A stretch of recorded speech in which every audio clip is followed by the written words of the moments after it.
वो शाहरुख खान ने कहा था ना DDLJ में कि लंदन की बात ही कुछ और है। बड़े बड़े लोग, बड़े बड़े घर, बड़ी बड़ी सड़कें। नहीं भाई, ऐसी कोई बात नहीं है। तो आज मेरे यूके आए हुए तकरीबन 6 महीने तक हो रहे हैं। तो मैं 6 महीने का एक रिव्यू देना चाह रहा था कि फ़र्स्ट इम्प्रेशन तो कैसा रहा। वो तो मैंने हल्की में बता दी है, लेकिन 5-6 महीने लगते हैं एटलीस्ट कि एक बंदे को एक जगह को एसेस करने के लिए कि भाई वो जगह कैसी है, क्या उसने जो बातें सुनी थी वो वाकई में सही हैं, वो सही है या नहीं। तो मैंने जो काफ़ी वीडियोस में देखा है, जो भी लोग यूके आते हैं ख़ासकर पाकिस्तान से, तो पता नहीं वो ऐसे उसको पेश करते हैं कि जैसे वो जन्नत है और जन्नत आ गए हैं।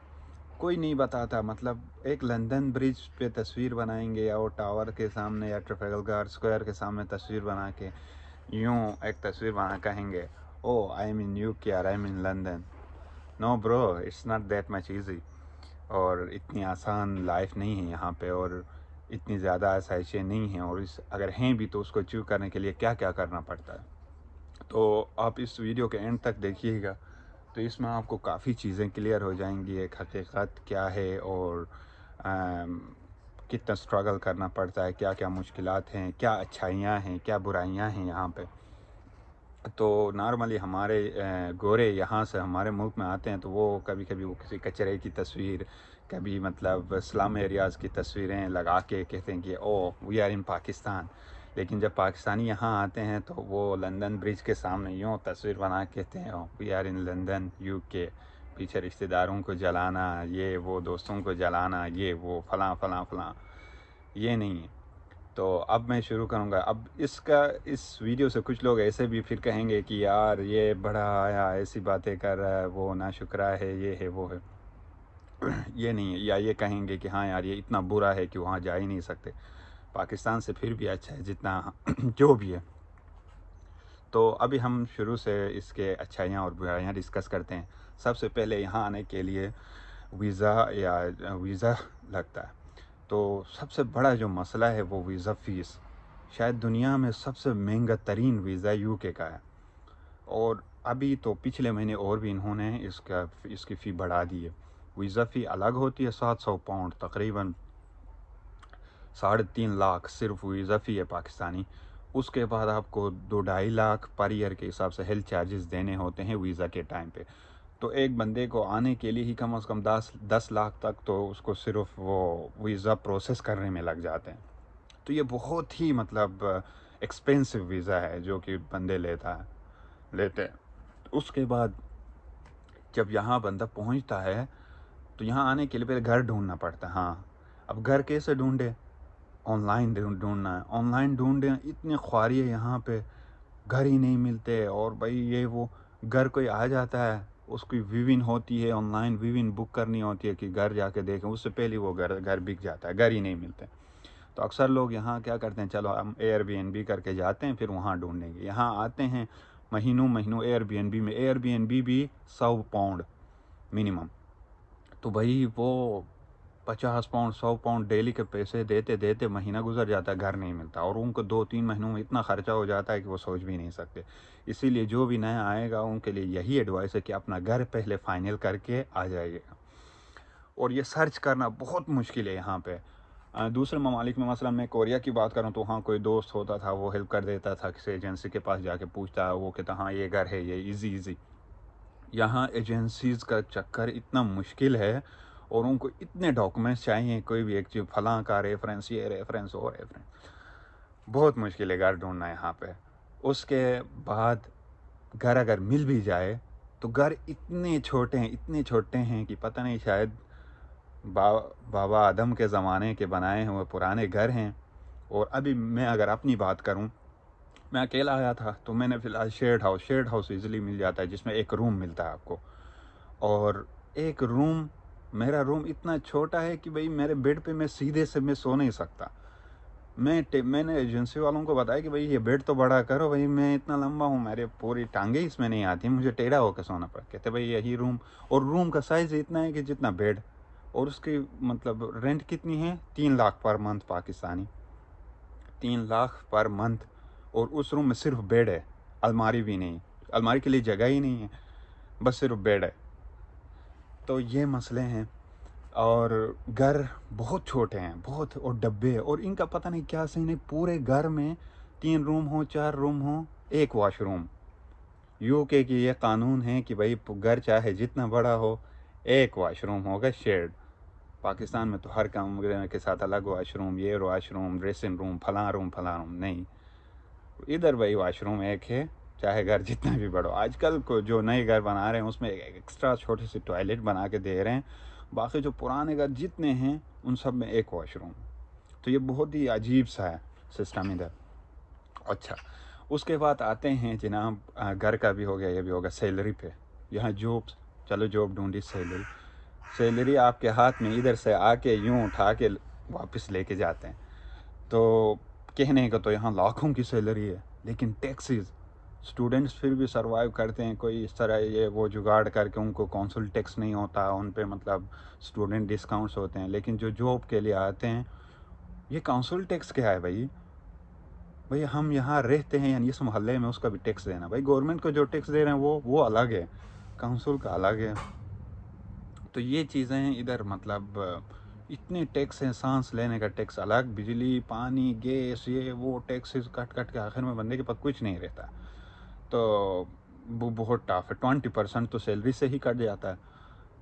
तो ये इतने टैक्सेस हैं कि यहाँ पे कुछ भी फ्री नहीं है, कुछ भी फ्री नहीं है।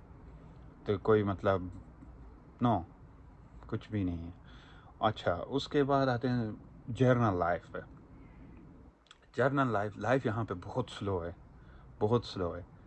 आई थिंक इससे पहले कि आगे बढ़ा जाए, मैं ये कहूँ कि यहाँ आने से पहले, मतलब वो इस यूके को जज करने के लिए आपको ये पहले मतलब जानना होता है कि आप कहाँ से आए हैं। अगर आप पाकिस्तान से उठ के इधर आए तो मतलब हमें लगता है नहीं यार ये बेस्ट है, जन्नत है। अगर किसी इससे अच्छे कंट्री से इधर मूव हुए हैं तो फिर इसके खामियां नज़र आती हैं। अब जाहिर है जो उधर पाकिस्तान में हम जैसे गोलीमार से उठ के इधर आ जाएं तो हमें तो लगेगा यार यही है। लेकिन कोई और, हम जो डेवलप कंट्रीज से कोई मूव हो के इधर आएगा ना, वो तो फ़ौरन भाग जाते हैं।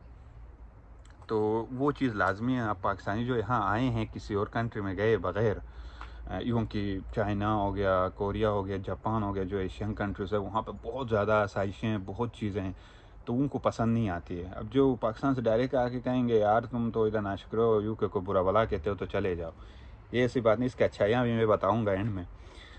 तो उसके बाद जो लाइफ है बहुत स्लो है, ऐसा लगता है जैसे पाकिस्तान में ही हैं, बस आराम से छुट्टी होती है तो गपशप रात में, ये वो, आराम आराम से चल रहे हैं, कह रहे हैं ओके लेट्स डिस्कस दिस, इसको घसीट घसीट के चलना है। बसें टाइम पे नहीं आएंगी, और लोग कहेंगे या it's kind of bit weird या बट करके कहेंगे हाँ ये ऐसा ही है, ऐसा ही चलता है। तो ये है। उसका वर्क कल्चर इनका बड़ा अच्छा है, कि वर्क लाइफ बैलेंस इनका बड़ा अच्छा है। ये चीज़ यहाँ पे मतलब बहुत अच्छा लगा मुझे। और आज का ये जो वर्क फ्रॉम होम वाला चक्कर जब शुरू हुआ है, तो इधर तो भाई ऑर्गेनाइजेशन मन्नतें करते हैं कि हफ्ते में एटलीस्ट 1 या 2 दिन तो आने की कोशिश करें, बाकी 3 दिन वर्क फ्रॉम होम कर सकते हैं। तो लोग वर्क फ्रॉम होम अल्लाह जाने कैसे क्या काम करते हैं, मुझसे तो नहीं होता। लेकिन जिस दिन मैंने वर्क फ्रॉम होम के नाम पे मैं घर बैठूँ, मुझसे कोई काम नहीं होता। मैं जिस दिन छुट्टी करनी हो मैं वर्क फ्रॉम होम करता हूँ। तो यही है। लेकिन यहाँ बैलेंस बहुत ज़्यादा है, फैमिली लाइफ के लिए मतलब बहुत अच्छा है ये वर्क कल्चर। उसके वेदर, ये देखें पीछे, मतलब ये है वेदर, यही है। ठंड लग रही है मुझे, और ये बारिश, ऐसा लग रहा है बस बारिश हो रही है लेकिन हो नहीं रही है, और ठंड भी बहुत है। तो और ये सुना है कि अभी मतलब मई में मैं आया था, मई से अक्टूबर तक तो बहुत अच्छा मौसम था। अक्टूबर के बाद मतलब अभी सुना है कि अभी 1-2 दिन बाद ये क्लॉक, जो यूके का क्लॉक है, उसको 1 घंटा पीछे करते। यार सुबह हम उठते हैं 9-10 बजे तक, मतलब कोई रोशनी ही नहीं होती है। तो यानी मैं आजकल के हिसाब से मैं मसलन 9 बजे 8 बजे उठता हूँ और बाहर मुझे अंधेरा ही नज़र। अभी ये लोग क्या कर रहे हैं, अक्टूबर को क्लॉक 1 घंटा पीछे करते हैं, यानी 8 बजे 7 बज जाएंगे, तो मैं 9 बजे तक यानी सो जाऊँगा, तो हो सकता है थोड़ी रोशनी हो जाए। फिर भी लोग यानी 10 बजे तक भी रोशनी नहीं होती है, कहते हैं अभी पीक दिसंबर और जनवरी में। तो ये चीज़ें हैं यहाँ पे। उसके बाद आते हैं टेक्नोलॉजी एडवांसमेंट इन यूके की कितनी ज़्यादा है। यहाँ सबसे जो मुझे बुरी बात लगी, जो कि मेरा ताल्लुक़ गिलगित बल्तिस्तान से है, वहाँ भी एक्सपेक्ट नहीं कर रहा था। हम उधर एससीओ वालों को गालियाँ देते थे, यहाँ आके मुझे ऐसा लगता है कि एससीओ वालों को सल्यूट करना चाहिए जो इंटरनेट वो हमें दे रहे हैं। इंटरनेट इतना बेकार है यहाँ पे कि मतलब एक तो मतलब मैं कोरिया से मूव हुआ हूँ, कोरिया में इतना स्पीड इंटरनेट है और पब्लिक वाईफाई, आप जहाँ जाएँ पब्लिक एक्सेस यानी ओपन वाईफाई यहाँ पब्लिक वाईफाई नाम की चीज़ ही नहीं। यहाँ तो फ्री में मतलब ये जो कार्बन बाहर छोड़ते हैं उसके भी वो कार्बन डाइऑक्साइड के भी पैसे लेते हैं, ऑक्सीजन के भी पैसे लेते हैं, तो पब्लिक वाईफाई किधर देंगे। बहुत रेयर जगह हैं जहाँ पे शायद कोई पब्लिक वाईफाई हो, लेकिन मैंने तो नहीं देखा। इवन रेस्टोरेंट्स वाले भी कहते हैं कि भाई को पासवर्ड नहीं देना। तो नेट बहुत ही बेकार है। बसों के अंदर वाईफाई नाम बस वो नाम आता है कि हाँ इसका वाईफाई है। ट्रेन में सफ़र कर रहे हैं तो उधर वाईफाई तो कुजा, जो आपका डेटा है वो भी गायब हो जाता है, डेटा से भी नहीं चलता। और क्या है, डेटा इंटरनेट तो छोड़ें, फिर सिग्नल्स ही गायब हो जाते हैं ट्रेन के अंदर, शायद वो स्पीड मैच नहीं कर सकते, इतना स्लो है यहाँ पे इंटरनेट। ख़ासकर ये जो मोबाइल सर्विस प्रोवाइडर्स और ट्रेन और ट्रांसपोर्टेशन में, बाकी ऑफिसेज में फिर भी गुजारा है। उसके बाद ट्रांसपोर्टेशन, यार ट्रांसपोर्टेशन बहुत कॉम्प्लिकेटेड बनाई हुई इन्होंने। पाकिस्तानियों प्लीज़ ये प्राइवेटाइज मत करना हर चीज़। शायद इन्होंने यही किया कि बसें, अब एक सिटी है यहाँ पे, एक छोटी सी इतने टाउन है, इसके अंदर 2-3 डिफरेंट कंपनीज़ हैं। फ़लाँ कंपनी भाई वो बस एक रूट पे बस चलाएगा, फ़लाँ कंपनी एक रूट पे बस चलाएगा, फ़लाँ कंपनी एक ट्रेन चलाएगी, फ़लाँ वो एक ट्रेन। मनमानी है और लूटते हैं पैसे, एक्सपेंसिव ट्रांसपोर्टेशन, कोई मतलब सब एक दूसरे के साथ मर्ज नहीं है। अब इतनी दुनिया एडवांस हो गई है कि भाई आप बसें ट्रेन सबको मर्ज करें। लोग पब्लिक ट्रांसपोर्ट इसलिए यूज़ करते हैं ताकि वो कन्वीनियंट होती है। यहाँ लोग भाग के गाड़ी ले रहे हैं, क्योंकि भाई वो महंगा पड़ता है। भाई 2 पाउंड यहाँ 5 मिनट के, उसके लिए मतलब आपको 1000 रुपये देने होते हैं। तो पूरी दुनिया में यही कंसेप्ट है कि लोग को पब्लिक ट्रांसपोर्ट की तरफ लाया जाए। यहाँ उल्टा है कि भाई भगाओ, अपनी अपनी गाड़ियाँ ले लो, वरना भाई हम इधर लूटने के लिए बैठे हुए। तो ट्रांसपोर्टेशन मुझे बहुत बुरी लगी।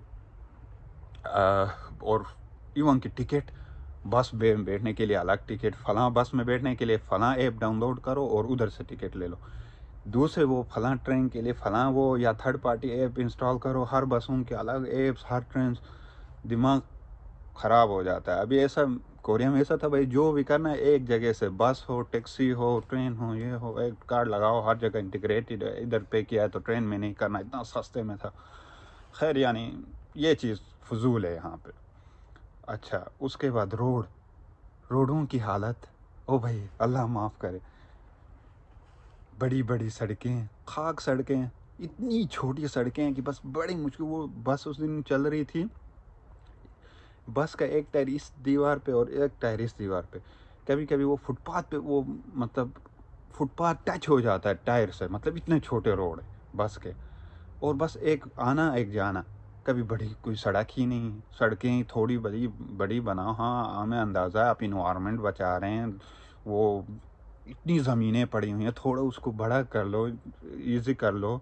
नहीं, वन जाना वन आना। और इंटरसिटी रोड्स इतने हैं, बस कोई टीला बीच में आ रहा है तो वो टीला इसी तरह ही रोड है, उसको स्ट्रेट करने की कोशिश ही नहीं की गई है। तो फजूल है। मुझे इंटरसिटी भी वन वे, तो मुझे पसंद ही नहीं आया, अजीब है।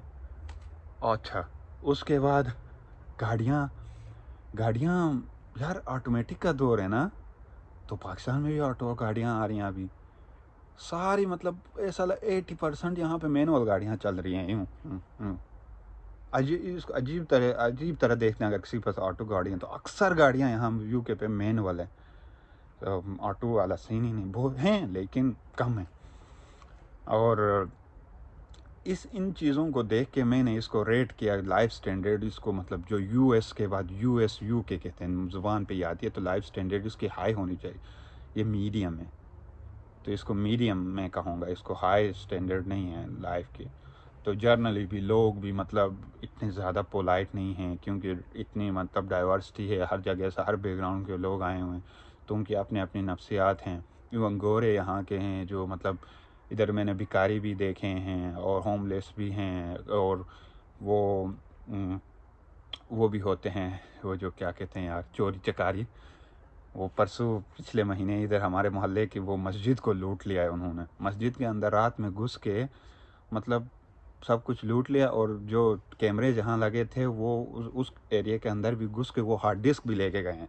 अब ये हो रहा है भाई, ये कोई नहीं बताएगा आपको, वो सिर्फ हमारे ममालिक की चीज़ें ऊपर आती। अच्छा, उसके बाद एजुकेशन। एजुकेशन में मैं इसको टॉप रेट करूँगा, ख़ासकर अंडर ग्रेड लेवल तक, और हाँ अंडर ग्रेड लेवल तक बेस्ट है।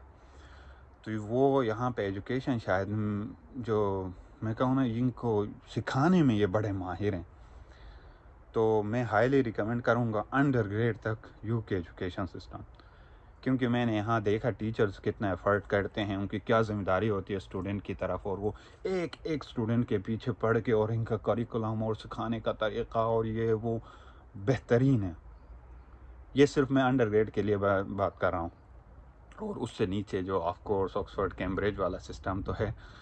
तो सॉरी मैं थोड़ा शेक हो रहा हूँ, बहुत ठंड लग रही है, और ऊपर से मैंने नीचे वो पहने हुए हैं हाफ। तो ये है कि अंडर ग्रेड तक बेस्ट एजुकेशन सिस्टम है। अलबत्ता मास्टर्स पीएचडी में ये थोड़ा सा रिसर्च में ले कर रहे हैं। यहाँ बहुत स्लो रिसर्च होता है, पब्लिकेशंस नहीं आती हैं। अब खुद देखें ना कि ये टॉप कंट्री है, इनके इनोवेशन में नाम होना चाहिए। और जिस तरह यूएस के ब्रांड्स हैं, हमें मतलब यूएस का नाम सुनते ही हमारे जहन में एप्पल आता है, अमेज़ोन आता है, मेटा आता है, फलां फलां बड़ी बड़ी कंपनीज नाम में आती हैं, जहन में आती हैं।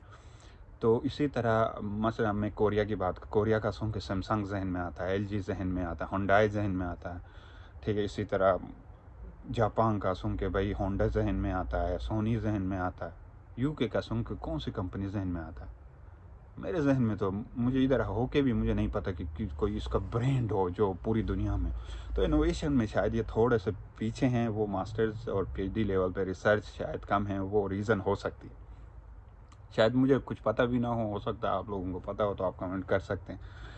और डाइवर्सिटी के हिसाब से मैं इसको 100% मार्क्स दूंगा, बेस्ट है। यहाँ मतलब एक्सेप्टेंस बहुत ज़्यादा है लोगों में। यार मैं परेशान होता हूँ कि इतने डिफरेंट बैकग्राउंड्स के लोग कैसे एक दूसरे को एक्सेप्ट करके इतने अच्छे तरीके से रहते हैं, तो वो बेस्ट है। उसके बाद आते हैं भाई हेल्थ। हेल्थ के मैंने पिछली दफ़ा कुछ छोटी वीडियो बनाई थी, तो शायद ये वीडियो लंबी हो रही है, मैं ज़्यादा नहीं जाऊँगा इसमें। कि यार एक ही इनका ब्रांड है NHS, national health in service. वो इतना पुराना सिस्टम है, थक्कड़ सिस्टम है। अपॉइंटमेंट्स लेने के देने होते 2 महीने बाद, भाई ज़ुकाम का चेकअप कराने के लिए 2 महीना बाद अपॉइंटमेंट आती है, तो बंदा 2 महीना क्या खुद जाके क्लिनिक से चीज़ लेकर आता है और ठीक होता है। तो उसके तो अलग ही किस्से हैं। और हेल्थ चार्जेस वीज़ा के टाइम पे इतने हमसे लेते हैं, और यहाँ हमें कुछ नहीं मिलता। अलबत्ता जिनके पास पासपोर्ट है उनके मज़े हैं। ये मैं उनकी बातें कर रहा हूँ जो बाहर से आते हैं स्ट्रगल करके यहाँ पे, मतलब बड़ी उम्मीदें लेके। उनसे पैसा ये लोग जितना लूटते हैं, उतनी क्या आसाइशें या सर्विसेज देते हैं कि नहीं, उसके बारे में।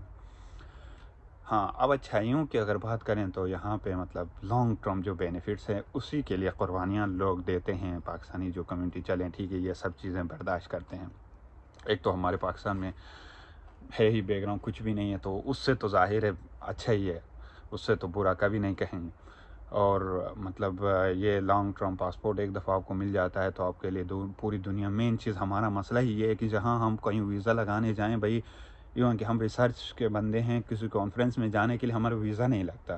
तो इधर ये लोग हमें अपने साथ किसी मुल्क में ले जाते नहीं। वो कहते हैं यार आप लोगों का अलग फटीक होगा, हमें ख्वारियत मतलब ये वीज़ों शीज़ों के चक्करों में लगे, आपका वीज़ा लगे ना लगे, ये है वो है। तो ये बैरियर्स आती हैं, हमारे मुल्क के लोग ये सोचते ही नहीं। तो खासकर वो जो यार थोड़ा इस पे काम करें। तो मेन चीज़ इसीलिए लोग कहते हैं कि यहाँ पासपोर्ट लें। एक दफ़ा इसके पासपोर्ट के इस अहाते में आते हैं तो यहाँ बहुत फिर बेनिफिट्स होती हैं। फिर ये चीज़ें जो मैंने बयान की, ये बंदा भूल जाता है। अच्छा, उसके बाद इन्वायरमेंट। यार ऐसा लगता है पूरी दुनिया में यानी इन्वायरमेंट की फ़िक्र सिर्फ यूके वालों को। ये मुझे बहुत अच्छा लगा यहाँ पे। इवन कि जो यहाँ कप्स मैंने देखा था कोरिया में, मतलब जो कागज़ के कप्स इतने ज़्यादा, इतने नॉर्मल हैं। हमारे एक पार्टी होती थी तो हम पूरे 3-4 शॉपर भर के मतलब कचरा कागज़ के फेंकते थे, वो कप्स के।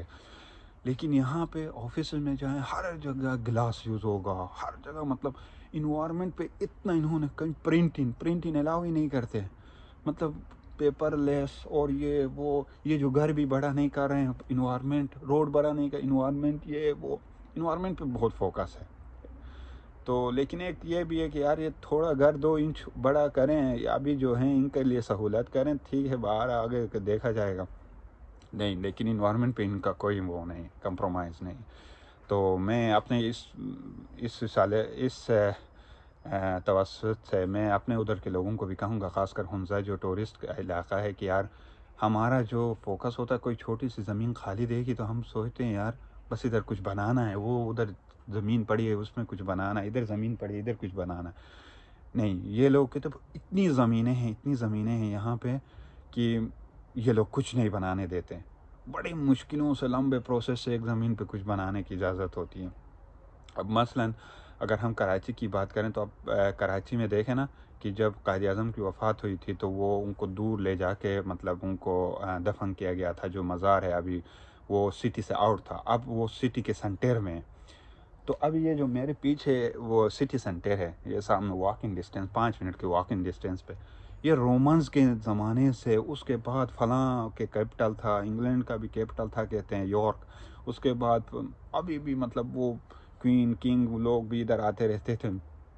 अभी भी उन्हीं दीवारों के बीच, वो जो दीवारें उस वक्त बनाई थी सेफ्टी के लिए, उन्हीं के बीच ही सिटी सेंटर है। उसके आउट ये जो थोड़े बहुत घर बने हैं वो सब पैदल रेंज में ही हैं। तो ये लोग बहुत कम एक्सपेंड करते हैं ये। तो अब ये पता नहीं इसको अच्छाई समझे या बुराई, क्योंकि लोग अब हमारे लिए यहाँ रहने के लिए घर नहीं है। तो ये चीज़ें हैं। उसके बाद स्टूडेंट लाइफ, स्टूडेंट्स जो यहाँ आते हैं उनके लिए क्या है, तो यहाँ पे स्कॉलरशिप्स ऑलमोस्ट न होने के बराबर हैं। जो लोग यहाँ आते हैं वो अपने मिनिमम 40-50 लाख रुपए लगा के आते हैं। आने के बाद यहाँ पे फिर जॉब्स के ख्वारी, सबसे पॉपुलर उनके जॉब्स जो हैं चौकीदारी और डिलीवरी, सेल्समैन, स्टूडेंट्स यही काम करते हैं। और यहाँ पे फिर जॉब्स का मसला, 1 साल तक ये स्ट्रगल करते हैं। उसके बाद अब वो लोग स्ट्रगल करते हैं जिनके पास 50 से 60 लाख रुपए इनिशियली मिनिमम लगाने के लिए हों, ये उनका स्ट्रगल है। बाकी जिनके पास नहीं है उनका पास तो 1-2 जो स्कॉलरशिप्स इनके हैं उन्हीं के थ्रू कोई आया तो आया, वो तो ऑलमोस्ट ना होने के बराबर है।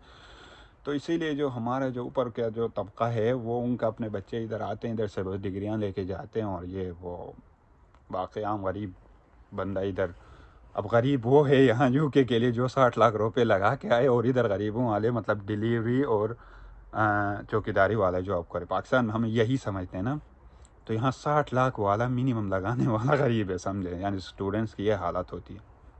तो स्कॉलरशिप लेके आए हैं, स्कॉलरशिप अपॉर्चुनिटीज़ खासकर पीएचडी में काफ़ी होती हैं। तो ये है मेरी नज़र में यूके की लाइफ। लेकिन एंड में फिर मैं ये कहूँगा, वीडियो लंबी हो गई है, कि इससे आप सिर्फ नेगेटिव चीज़ें मत लेना। मैंने थोड़ा इसलिए हाईलाइट किया कि यार ज़रा हम भी तो दिखाएं ना आईना, और जो लोग सिर्फ पॉजिटिव ये वो फलां लंदन पे यूँ तस्वीर लगाने से वो नहीं होता कि यूके और वो बेचारे पीछे दोस्तों को जला के, ऐसा नहीं है। तो हर जगह स्ट्रगल है यहाँ आके। लेकिन ये अच्छी बात है कि यहाँ पाकिस्तान से जो भी यहाँ आता है, चाहे तस्वीरें यूँ लगाता भी है तो वो यहाँ मेहनत करता है। डिलीवरी वाला भी मेहनत करता है, चौकीदारी वाला भी मेहनत करता है, यहाँ मेहनत सिखा देती है। तो पाकिस्तान में वो नहीं करते ये काम। अब वहाँ कोई किसी के पास 60 लाख रुपए हो तो वो तो कोई मुंह नहीं लगाता, वो 60 लाख लेके इधर आके यहाँ फिर वो चौकीदारी करता। क्यों? वहाँ फिर एहसास होता है, यहाँ इस चीज़ को बुरा नहीं समझा जाता। खैर इस तरह और भी चीज़ें हैं, मैं इसको मज़ीद डिस्कस करूँगा अगली वीडियोज़ में। ये वीडियो बहुत लंबी हो रही है तो काइंडली इसमें मतलब मुझे जज मत कीजिएगा, सॉरी। और ख़ासकर जो इधर आके पीछे रिश्तेदारों को कह रहे हैं कि हम यूके वगैरह में मज़े कर रहे हैं, तो वो फिर मुझे यहाँ गालियाँ देने मत आना। तो ये है कि ये मेरा फर्स्ट एक इम्प्रेशन था जो मैंने महसूस किया, ये मैंने बताया। तो बाकी मेहनत अच्छी चीज़ है, मेहनत करें, बेस्ट विशेज़।